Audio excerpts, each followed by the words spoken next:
الحمد لله رب العالمين ولي الصالحين ولا عدوان إلا على الظالمين، وصلى الله وسلم على نبينا محمد وعلى آله وصحبه وسلم تسليما كثيرا إلى يوم الدين.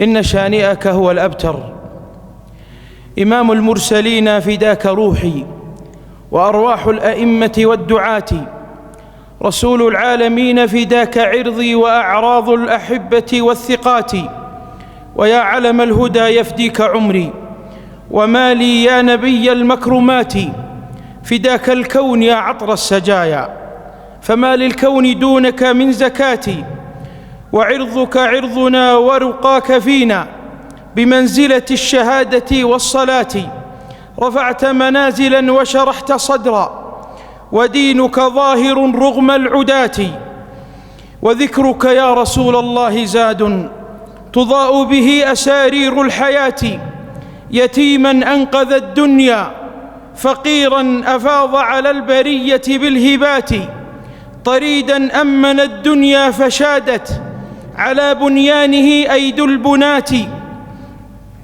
عليك صلاة ربك ما تجلى ضياء واعتلى صوت الهداة، ولو سفك دماؤنا ما قضينا وفاؤك والحقوق الواجبات. صلى الله على نبينا محمد. اللهم صل على محمد وعلى آل محمد كما صليت على إبراهيم وعلى آل إبراهيم في العالمين إنك حميد مجيد، وبارك اللهم على محمد وعلى آل محمد كما باركت على إبراهيم وعلى آل إبراهيم في العالمين إنه حميد مجيد. أيها الأحبة، حقا لنا ونحن نتحدث عن سيرة المصطفى صلى الله عليه وسلم أن نبين الحق المراد فيما يجري في هذه الأيام من حثالة يتعدون على جبل أشم صلى الله على نبينا محمد. يقول الله جل وعلا: إن شانئك هو الأبتر. هذه السورة اسمها سورة الكوثر، أنزله الله جل وعلا على نبينا محمد صلى الله عليه وسلم يسليه ويجبر بخاطره سبحانه، فقال: إن أعطيناك الكوثر. قال أهل التفسير: الكوثر لها مرادان، هو نهر في الجنة وقيل الخير الكثير، ورجح ابن جرير الطبري أنها تشمل المعنيين، فالنهر الكثير هو من الخير الكثير. ثم قال الله جل وعلا: فصل لربك وانحر، أي اجعل مقامك وعبوديتك ونحرك ونسكك لله رب العالمين. ثم يقول الله جل وعلا: إن شانئك أي مبغضك هو الأبتر، لأنهم قالوا عن النبي صلى الله عليه وسلم أنه مبتور حينما مات له عبد الله والقاسم، فقال إنه أبتر ليس له ولد وسوف ينقطع، فأنزل الله تسلية للنبي صلى الله عليه وسلم: إن مبغضك وشانئك هو الأبتر، هو المقطوع النسل ومقطوع الذكر ومقطوع المقام ومقطوع الخير ومقطوع من كل شيء. وكل مسلم أو كافر يتعدى على رسول الله صلى الله عليه وسلم فوالله أنه أبتر. حتى روى في بعض التفاسير أن الأبتر ما يكون من الحيوانات من قطع ذيلها فتكون بتراء لا قيمة لها، فهو أبتر من كل شيء في جماله وحسنه وماله ومنصبه وجاهه ومكانته في الدنيا والآخرة. والذي ينظر سيرة المصطفى صلى الله عليه وسلم يجد أن الإيذاء على النبي صلى الله عليه وسلم على مجرى من مبعثه صلى الله عليه وسلم. كانوا يقولون له الصادق الأمين، فلما صدح بالحق وأنكر عليهم المنكر وقام بحق الله جل وعلا في خلقه اتهموه بالساحر والكاهن والشاعر والكذاب وغيره، فأوذي صلى الله عليه وسلم أيما إيذاء عليه الصلاة والسلام. صرب على ظهره سل الجزور لما كان ساجدا صلى الله عليه وسلم. مواقف ذكرناها حينما قام أبو جهل يريد أن يطأ بقدمته على رقب النبي صلى الله عليه وسلم وما استطاع ولن يستطيع. كذلك النبي صلى الله عليه وسلم سوف تمر علينا أحداث عصيبة عظيمة جدا حصلت للنبي عليه الصلاة والسلام. في غزوة أحد، الغزوة المشهورة التي تلاقى فيها الجيشان، ثم اختل الصف باختلاف جبل الرماة حينما خالفوا أمر رسول الله صلى الله عليه وسلم، فاختل الموقف وتقاطع المسلمون وأصبحوا مجموعات متفرقة، ثم اقترب المشركون على الصحابة فقتلوا فيهم وآذوا رسول الله صلى الله عليه وسلم.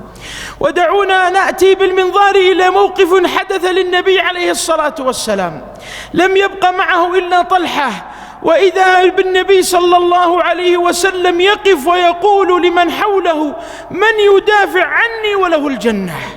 فيقوم 7 من الأنصار بين يد النبي صلى الله عليه وسلم يدافعون عنه، فيدافع الأول حتى يقتل، والثاني يدافع حتى يقتل، والثالث والرابع، إلى أن 7 دافعوا عن النبي صلى الله عليه وسلم حتى ماتوا عن بكرة أبيهم. فدمعت عين رسول الله صلى الله عليه وسلم وقال لصاحبه: والله ما أنصفنا بين أصحابنا، لأن الذين ماتوا كانوا من الأنصار. ثم اشتد الموقف، فهو كان بين حيرة، إن نادى بالقوم عرفه المشركون، وإن سكت فلم يعلم المسلمون ما خبر رسول الله صلى الله عليه وسلم، وقد انتشر أن رسول الله صلى الله عليه وسلم قد قتل وهو لم يقتل صلى الله عليه وسلم. فنادى بأعلى صوته: أنا رسول الله صلى الله عليه وسلم. فقرب منه المشركون وقرب منه المسلمون، فأول من اقترب منه أبو بكر وأبو عبيدة عامر بن الجراح. فبينما رسول الله صلى الله عليه وسلم في ذلك الموقف العصيب، كسرت رباعيته وشج رأسه وسقط في الحفرة، وقال: كيف يأمن قوم آذوا رسولهم؟ فأنزل الله جل وعلا: ليس لك من الأمر شيء. وبينما هي تلك اللحظات العصيبة، فإذا أبو بكر يهوي لينزع المغفر من جبين النبي صلى الله عليه وسلم، فيقول أبو عبيدة: يا أبا بكر، ناشدتك الله إلا تركتني أن أنزعها. فيقوم أبو عبيدة بثنيته ينزعها من جبينه الطاهر صلى الله عليه وسلم، فينزعها فتكسر ثنيته رضي الله عنه. ثم يقوم يريد أبو بكر أن ينزع المغفر الثاني من جبينه صلى الله عليه وسلم، فيقول أبو عبيدة: ناشدتك الله يا أبا بكر إلا تركتني أنزعها. فيقوم أبو عبيدة وينزعها بثنيته الأخرى فتسقط ثنيته الأخرى رضي الله عنهم. ذلك الدفاع المميت الذي قدموا بين يدي رسول الله صلى الله عليه وسلم لا بد أن يكون منهجا عظيما نقوم به دفاعا عن رسول الله صلى الله عليه وسلم. والتاريخ يشهد أن ما من أمة من الأمم خذلوا نبيهم أو مقدساتهم أو ما يعتظمون به إلا ذلوا وأهينوا ونسيوا وأصبحوا في مزبلة التاريخ. ورسولنا صلى الله عليه وسلم هو أحرى أن ينصر، وأحرى أن نقوم وندافع عنه بأنفسنا وأموالنا وأرواحنا وأعراضنا وأموالنا وكل ما نملك، صلى الله عليه وسلم: فداه أبي وأمي. ولذا ينبغي أيها الأحبة أن ننظر إلى التاريخ. لما ذلك الرجل كان من كتاب الوحي، فلما كان نصرانيا وأسلم ثم تنصر ورجع إلى نصرانيته، فقام وخرج عن النبي صلى الله عليه وسلم فذهب إلى أصحابه وكان يقول: إنني أكتب ما يملى علي لا ما يملى على رسول الله صلى الله عليه وسلم، أي ما أكتب ما ينزل على النبي صلى الله عليه وسلم. ثم مات، فأتوا أصحابه فدفنوه، فإذا هم يأتون في اليوم الآخر وإذا قد نفضته الأرض، فقالوا: إن محمد وأصحابه فعلوا به هذا لينتقموا منه. ثم دفنوه وأعمقوا في الحفرة، فإذا باليوم الثاني يجدونه قد نفضته الأرض، فيقولون مقولتهم ويدفنونه. فيأتي اليوم الثالث فيجدونه وقد أخرج من قبره ولا يعلمون من أخرجه، ولكن عذاب الله ومقته لكل من يؤذي رسول الله صلى الله عليه وسلم. لذا ينبغي أيها الأحبة ألا يأمن إنسان مسلما أو كافر أن يأتيه من الله سخط وعذاب وانتقام إذا آذى رسول الله صلى الله عليه وسلم. من المواقف التي يشهدها التاريخ أن الإمام الجهبذ المحدث أحمد شاكر صلى في أحد جوامع أحد الدول العربية، فإذا بذلك الذي يتبجح ويأتي ويتكلم عن رجل درس في الغرب ثم أتى بخزعبلاته وحثالته ليتقدم في تلك الدولة، فاستقبله رئيسها فكان يقول: لقد استقبله الرئيس فما عبس وما تولى. قال تلك المقولة، فإذا ذلك الإمام يقف بعد الصلاة ويقول: إن خطيبكم اليوم قد كفر بأنه تعرض لجناب النبي صلى الله عليه وسلم فأعيدوا صلاتكم. ولذا ينبغي للإنسان أن يستشعر مقامه، كيف ينصر النبي صلى الله عليه وسلم، وكيف يسلم ألا يؤذي شيئا من الدين أو مما أتى به النبي صلى الله عليه وسلم، فكيف بأن يؤذي رسول الله صلى الله عليه وسلم بهمز أو لمز أو استهزاء أو سخرية أو ضحك أو شيئا يغضب الله جل وعلا وهو لا يعلم. لذا ينبغي أيها الأحبة أن نستشعر هذا المقام، وأن نعلم علم يقين أن من أسعى في إيذاء النبي صلى الله عليه وسلم أنه يخذل ويهان ويضاع في مزبلة التاريخ. السؤال هنا: لماذا أعداء الدين يصيبون الرموز عندنا؟ لأن قيمة الرموز في الإسلام أيها الأحبة عظيمة. القرآن، الدين بأكمله، رسول الله صلى الله عليه وسلم، العلماء ورثة الأنبياء، القدوات والصالحون في مجتمعنا، إذا سقطت سقط معهم كل شيء. فإذا أصبحوا يقدحون ويكثرون من الاستهزاء أو يتهاونون في هذه القضية من المسلمين، أصبحت ضائعة في نفوس أبنائنا وفي من نعول، ثم لا ننظر ولا نعبأ بما من يتنقص من شيء من قدواتنا ومن رموزنا. ولذا ينبغي أيها الأحبة ألا نتساهل ولا نضعف ولا نستكين، وأن ندعو الله جل وعلا جهارا ونهارا، وأن ندعو عليهم، وأن ينتقم الله جل وعلا منهم. وينبغي أن نطبق سنة النبي صلى الله عليه وسلم دحرا لهم وضيقا لهم ونصرة لدين الله جل في علاه. كذلك أيها الأحبة يريدون أن يقدحوا في رموزنا لكي لا يكون للإسلام هوية وللمسلم هوية، ما يكون عنده شيء يعتز به. إذا قدحوا في القرآن وقالوا هو كلام كذا وكذا، وقدحوا في الإسلام وقالوا هذا دين أساطير الأولين، وقدحوا في النبي صلى الله عليه وسلم وشوهوا صورته، ماذا بقي للمسلم؟ ماذا بقي من هويته؟ هو الاعتزاز بالإسلام لا أب لي سواه إن افتخروا بقيس أو تميم. حينما يفتخر المسلم بعزته وقوته بدينه فبماذا يعتز؟ يقول عمر: أعزنا الله بالإسلام وإن ابتغينا العزة بغيره أذلنا الله. ولذا أيها الأحبة تضيع الهوية للمسلم إذا ضاعت تلك الرموز العظيمة. ولذا أيها الأحبة العداء الذي يحصل من أعداء الله جل وعلا للدين بأشمله سواء القرآن أو الرسول صلى الله عليه وسلم فلا ضير. فهذا كما قال مقولته: الإسلام إذا حورب اشتد وإذا ترك امتد. لا يخاف الإنسان على دين الله جل وعلا، الله ناصر دينه ومدافع عن مقدساته ورسوله صلى الله عليه وسلم. ولكن أين حظ الإسلام منك؟ وإن تتولوا يستبدل قوما غيركم ثم لا يكونوا أمثالكم. ولذا أقول أيها الأحبة لا ضير حينما نسمع من أعداء الدين في كل زمان أو مكان يؤذون الدين الإسلام أو يؤذون رسول الله صلى الله عليه وسلم. لا بد أن نتألم، ولا بد أن يصيبنا في أنفسنا شيئا حسرة يعطينا الله جل وعلا بها أجرا وثوابا عنده.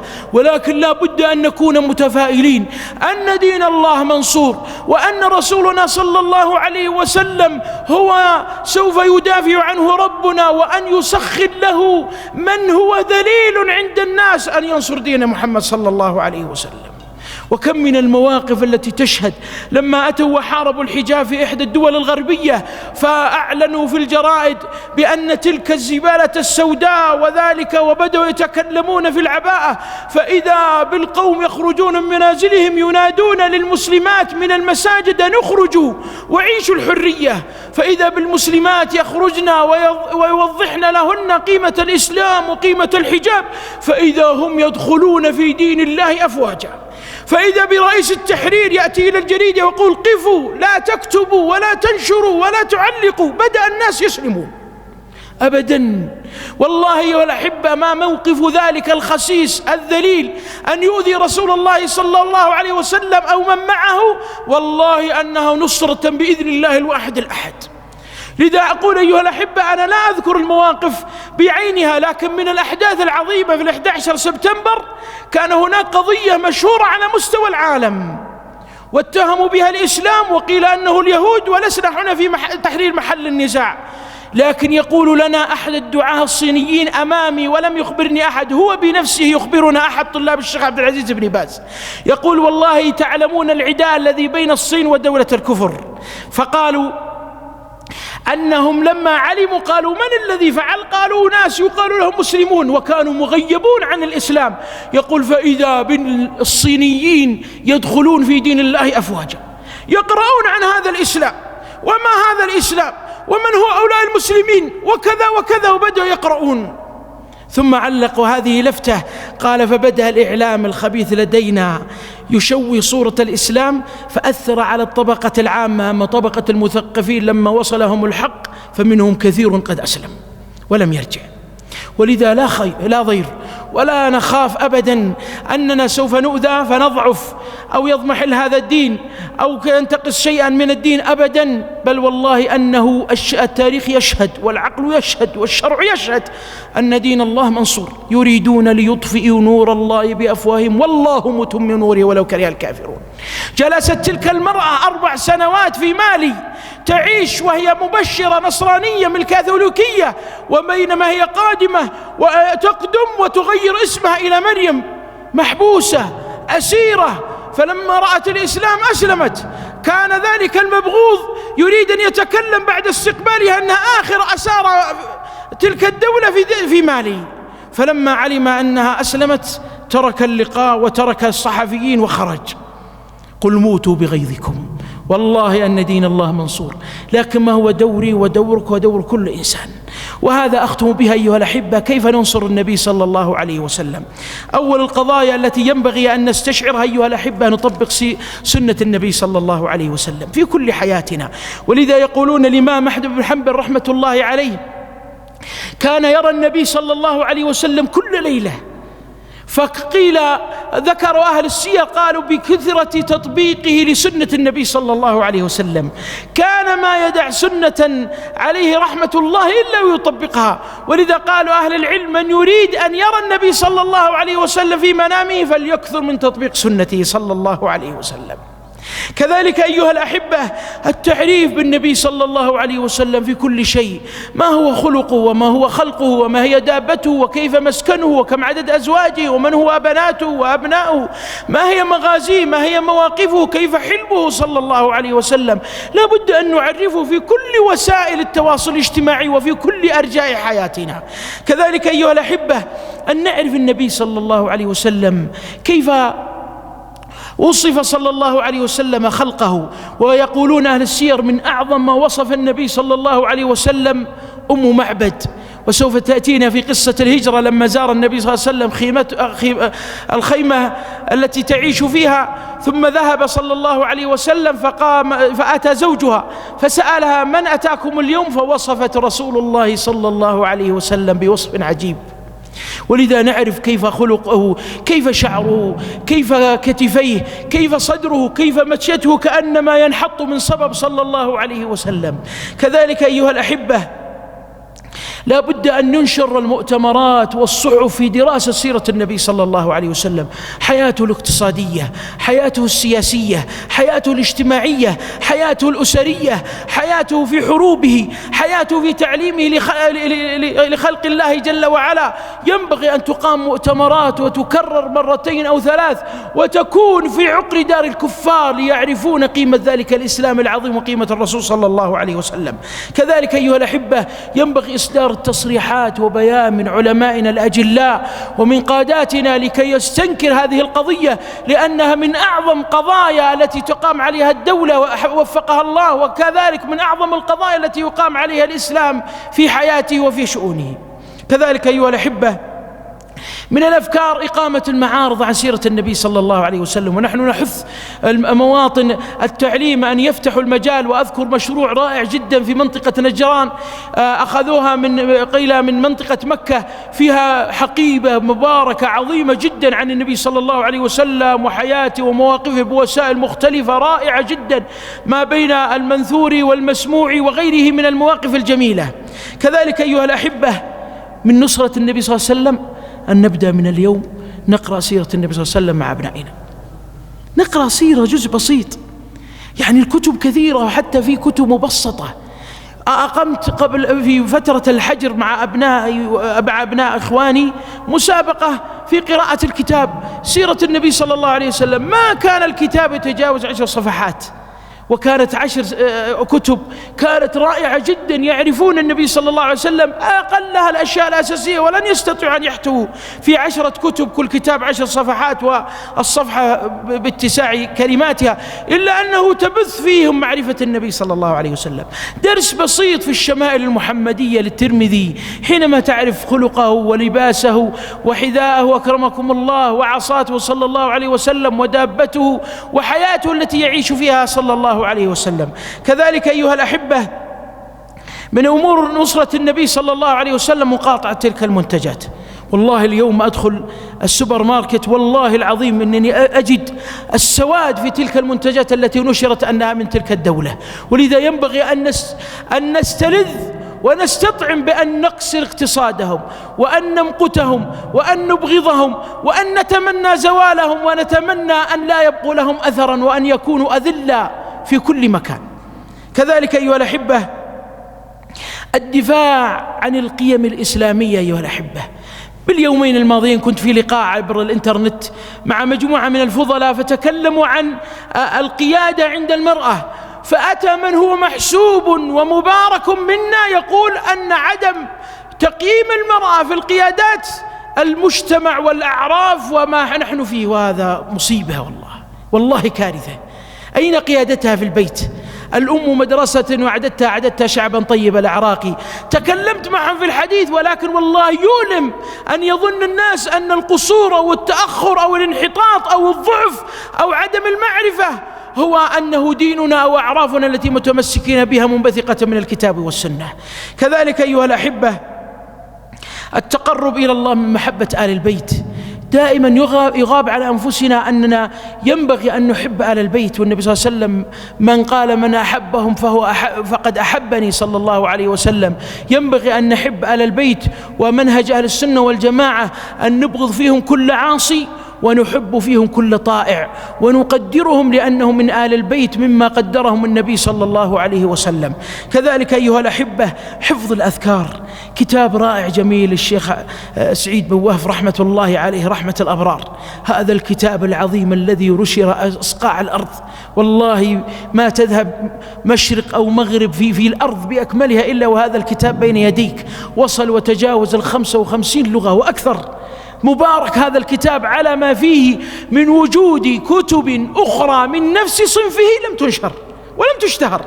فأسأل الله جل وعلا أن يجعلها رفعة لدرجاته ومغفرة لذنوبه، فقد نشر كتابه وهو لا زال حيا، وأسأل الله جل وعلا أن يتبعه حسناته وهو ميت. هذا الكتاب الجميل تأخذ من بداية الأذكار، من أذكار النوم إلى أن تصل بأحوال النبي صلى الله عليه وسلم، ماذا يقول إذا سمع الريح، ماذا يقول للميت، ماذا يقول إذا لبس ثوبا جديدا، ماذا يقول، وهكذا أفعال النبي صلى الله عليه وسلم مختصرة ينبغي لكل منزل أن يحفظه.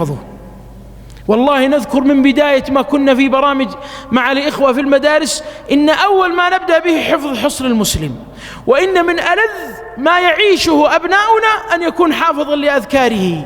أذكار كل شيء والله أنها من نعمة. ينبغي الأب والزوجة والأبناء صفحتين أو حديث أو حديثين احفظوه. انظروا إلى بعض السنن المجهولة كثيرا لأدعية الاستفتاح، فيها أكثر من 7 أحاديث موجودة في حصن مسلم 6 فيها تنوع حينما تصلي وتقوم من الليل. ينبغي أيها الأحبة أن نحافظ على أذكارنا، أذكار الصباح والمساء وغيرها. كذلك أيها الأحبة، تخصيص في مساجدنا ومن نعرف حث الأئمة والخطباء أن يطرحوا سيرة النبي صلى الله عليه وسلم، لو مختصرة بسيطة كلقاءنا هذا اليوم. ولو كنا بعض الإخوة جزاه الله خير يطالب أن تمد إلى صلاة العشاء، لكن لعلها كما يقول بين البين يكون هذا الأمر. ينبغي كل إمام أن يتكلم عن سيرة النبي صلى الله عليه وسلم، لو لفتة بسيطة، موقف للنبي صلى الله عليه وسلم، يعرفون حياته، مبعثه عليه الصلاة والسلام، مواقف المشركين معه وغيرها من المواقف.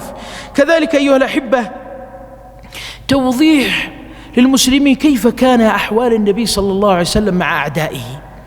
ولذا فيما يسمى بفقه السيرة ليس هناك موطن لا بد أن يقام فيه عزة الإسلام وقوته ومكانته، وفي موطن ينبغي أن يكون فيها التواضع، أذلة على المؤمنين أعزة على الكافرين.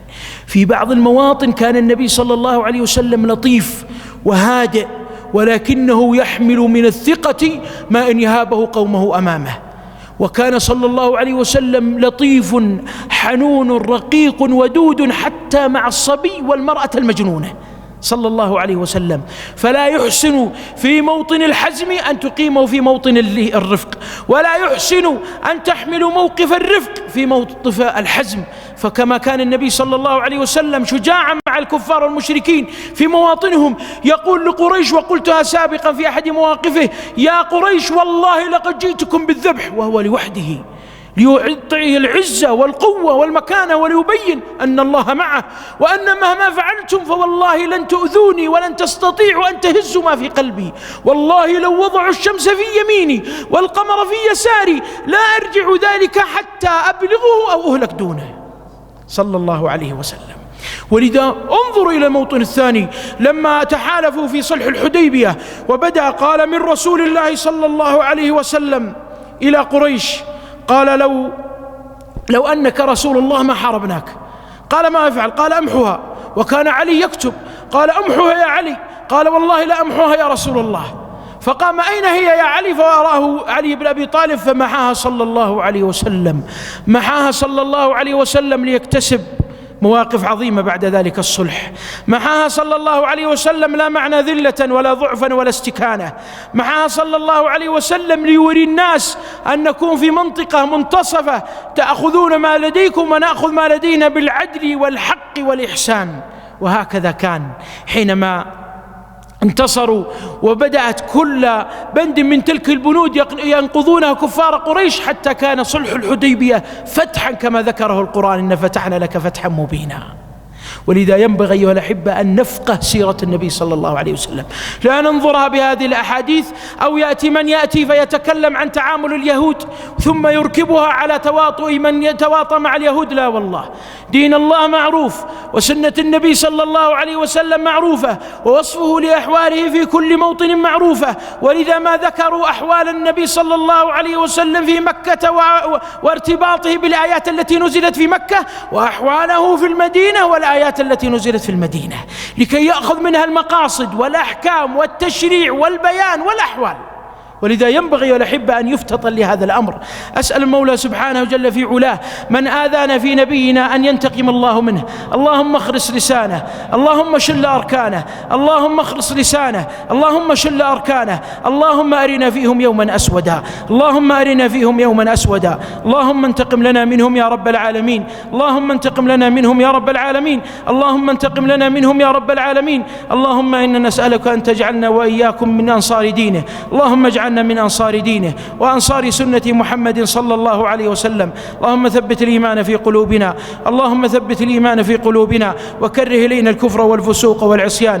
اجعلنا اللهم من الراشدين، اللهم اجعلنا من الراشدين، اللهم اجعلنا من الراشدين. اللهم وفقنا لفعل الخيرات وترك المنكرات وحب المساكين. وإن أردت يا رب العالمين بقوم فتنة فاقبضنا إليك غير مفتونين. اللهم إنا نسألك أن تصلح ولي أمرنا، اللهم ارزقه البطانة الصالحة، اللهم أعنه ونائبه أن يري الحق حقا وارزقهم اتباعه، وأرهم الباطل باطلا وارزقهم اجتنابه. اللهم إنا نسألك أن تسددهم في الرأي وأن ترزقهم البطانة الصالحة. اللهم أعنهم يا رب العالمين على نصرة دينك وسنة نبيك محمد صلى الله عليه وسلم. اللهم ثبتنا على الإيمان إلى أن نلقاك يا رب العالمين. اللهم إنا نعوذ بك من كيد الفجار وطوارق الليل والنهار إلا طارقا يطرق بخير يا رحمن. وصلى الله وسلم على نبينا محمد.